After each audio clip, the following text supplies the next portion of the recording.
Welcome back to my channel, Bursts of Sunshine. If you're new here, hi, I'm Ashley, and I like to do like crafts and DIYs and just random things that I find fun and cute.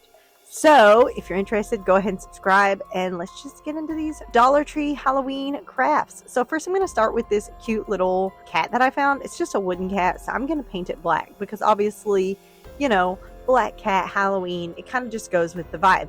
So I'm just using some cheap acrylic paint and painting this black. I did decide to also paint the sides, so from all the angles, it's looking nice. You don't want it to look sloppy on the sides.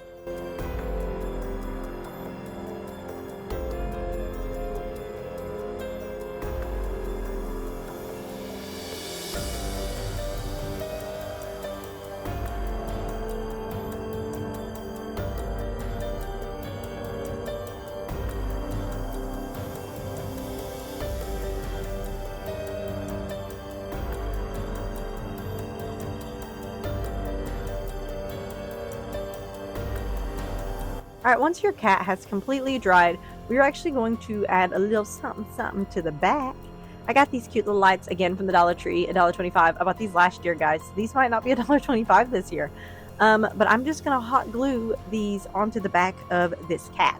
As you can see, I do have them like plugged in because I wanted to kind of see, where the lights was going to shine out at, if that makes sense. I'm not gluing the bulbs themselves, but the little green plastic part that the bulb screws into. That's the part that I'm putting glue on and gluing down. So if you need to change the bulbs out, you totally can. And I just glued this down so that way the entire back would kind of glow purple. Once you have all of these lights glued down where you want them, I basically covered the whole thing so purple was shining from all around it. You're done. I did decide to get a plug-in one because I could not find a battery pack one for purple, and I kind of wanted a purple behind it. But I think it just turned out so cute. So next I have this cute little vase. I kind of liked the roundness of it. It kind of gave me ghosty vibes. I don't know. Maybe it was just me. I'm going to spray paint this. I feel like with glass, sometimes acrylic paint can be streaky and it can be a pain. So if I can spray paint it, I'm going to. I spray painted the inside so it's less likely to kind of, flake off. And now I'm just going to add a little ghosty face. I'm just using this paint marker and I'm just gonna like draw on a face. You can make this face any shape or size you want it. You could even do like several of these faces and then like have them all making different faces, kind of like a little ghosty club. Here is my little ghost. This is like the easiest project because it's all you have to do is paint your vase white and then paint a face on it. I did, of course, want to Halloween it up a little more with black flowers. Again, Dollar Tree, got all these flowers. I'm just going to kind of put it together in a little arrangement. I just want to pre-warn you guys, I'm not a florist. I mean, this is not a professional way to put together a flower arrangement. I just kind of wanted to mix it up a little bit. So here's me just putting little black flowers into this little ghosty vase. Again, any flowers you could put in this vase. I just wanted to keep with the Halloween spooky theme. And I just really love the way these black flowers look in this vase. Once you get it adjusted, that's all you have to do. You could even string some lights in here if you really wanted to make it a little extra. String it around the flowers and in the vase. That would be super cute as well. But even still, I think this turned out super cute just to be a little Dollar Tree vase.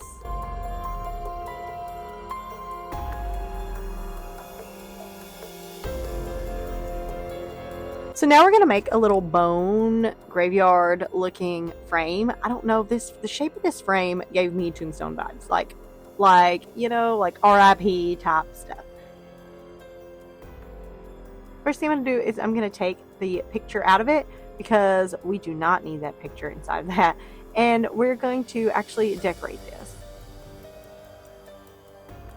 I'm just going to paint this cardboard black to go with the vibe, and I'm just going to let this be the background inside the frame. You can totally put a picture in this frame, or even like a piece of scrapbook paper or some other type of like something for a background. I didn't have anything on hand, so I just was like, you know what, I'm just going to paint this black and roll with it. So I'm not going to lie to you, there's some things I wish I'd done differently with this frame, which I will tell you when I get to it.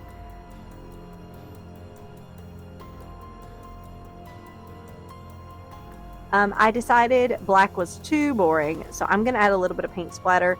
I decided to do a little bit of white to kind of like, I don't know, give it a good tombstone-y look.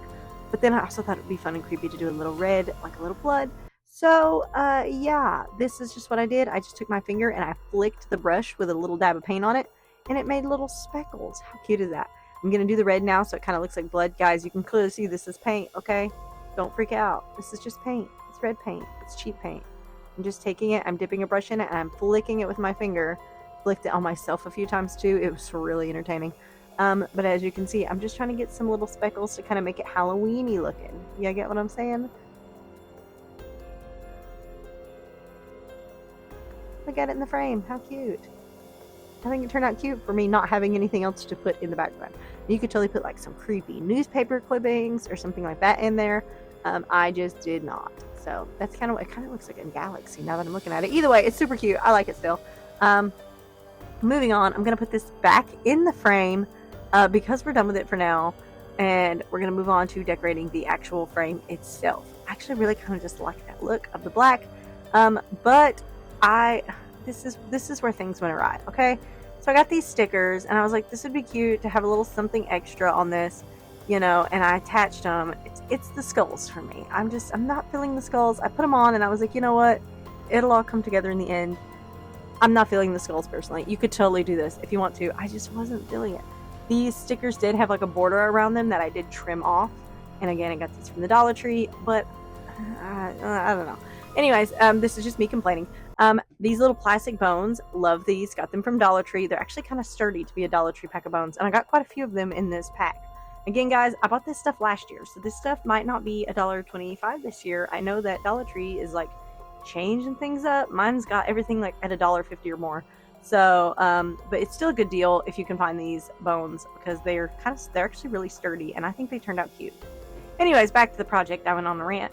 I'm just hot gluing bones in random scattered places all over this frame. It's just a bone frame. That's what I'm doing. It's a bone frame. And I pretty much used this entire pack of bones. Because, like, why not? Why not, guys? It's life. Live it. This is how it turned out. I think it would have been much better without the skeleton heads on the inside. But other than that, I love this frame. I think it would be cute to use as an actual frame. Like, put a picture in it or something.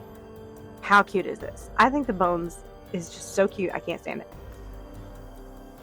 So now the final project, and possibly my favorite, I found these again at the Dollar Tree. This is a Dollar Tree video. I found these pumpkin wreath things, and I was like, this is perfect. I'm going to paint them orange. The reason I'm doing that is because you are going to see one of them, and I was like, it needs to be orange, otherwise it's going to look a little wonky if it's a black pumpkin.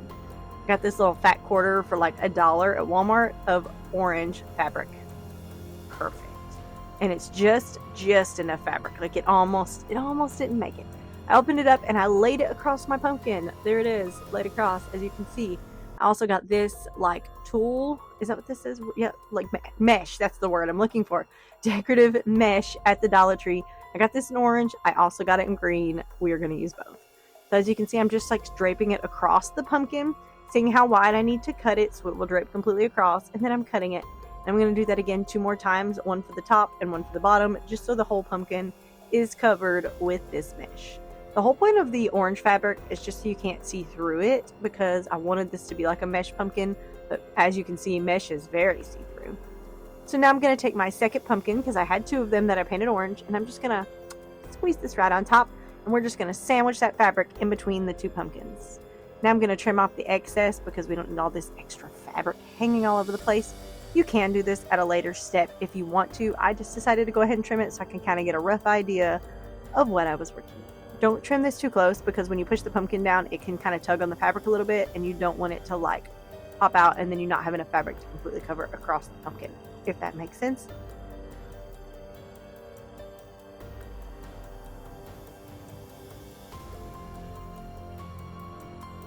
So now I'm flipping it over, and I can see a couple of my little pieces of fabric did fall through the little pumpkin, but it's okay. I'm going to fix it. I'm going to pull it through. I've got scissors. I've got zip ties, and this is all we're going to need to put this together. So now I have my supplies ready. I'm going to take these little tiny Cricut scissors because they're just a little bit more sharp. And I'm going to pop a hole in my fabric, and I'm going to do it like through fabric, mesh, and all, and that's just so I can feed a zip tie through it. So I'm going to stick a zip tie in it, and I'm going to basically loop it into the fabrics and around the poles, both of the pumpkin frames.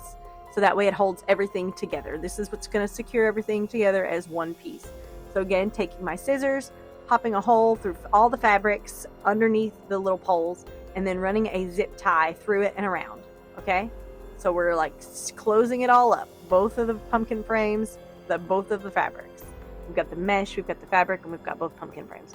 I'm going to kind of randomly do this around my pumpkin until I feel like it's really good and secure. You can add as little or as many of these as you want. Don't worry about the white showing because I am going to paint that. So here I am just going around again, zip tying these suckers on. I just don't want my fabric or my frame slipping anywhere. I was making sure this sucker was secure.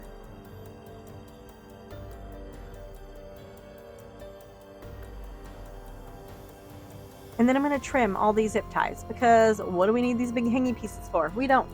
So now that that's done, I'm going to take a hot glue gun and I'm going to glue down the excess fabric that's kind of sticking up all jagged and crazy looking. We don't need to see that. Don't nobody need to see that.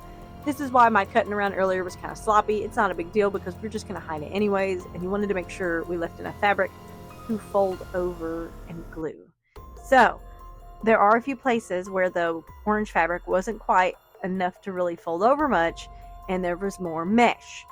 As you know, the mesh is very like see-through, like very sparse, you know, and it will burn you. The glue will just go right through it. So you're gonna see my cool little trick. It's not really a trick, but I mean it worked for me, so I didn't burn my fingers. As you can see, here I am trying to pull it down without touching it. It gets a little hot. I got burnt a little bit. I took a zip tie and I just kind of held it with the zip tie. I just used the zip tie to push the mesh down and hold it while the glue dries. So as you can see, boom, I'm not having to touch the hot glue with my fingers. You guys know I'm notorious for burning my fingers with hot glue.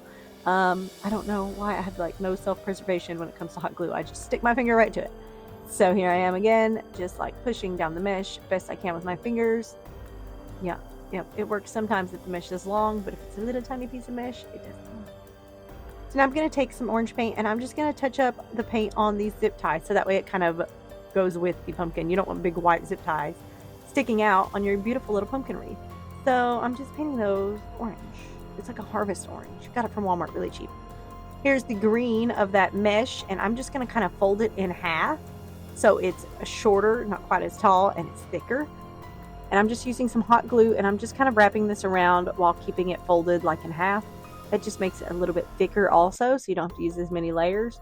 But also, again, it just makes it the perfect height. Again, just securing with hot glue, just gluing this down to the stem and down onto the orange part so that way it holds its place.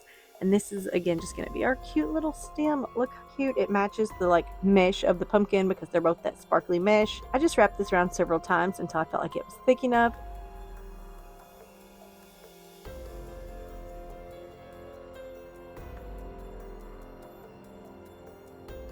So once you have that glued down, that's it. This is completely done. Look at this. Look how cute. I hung it on my wall. It is so cute over my mantle, but you can also hang this on your front door or anywhere. It's a mesh wreath practically. It's a wreath.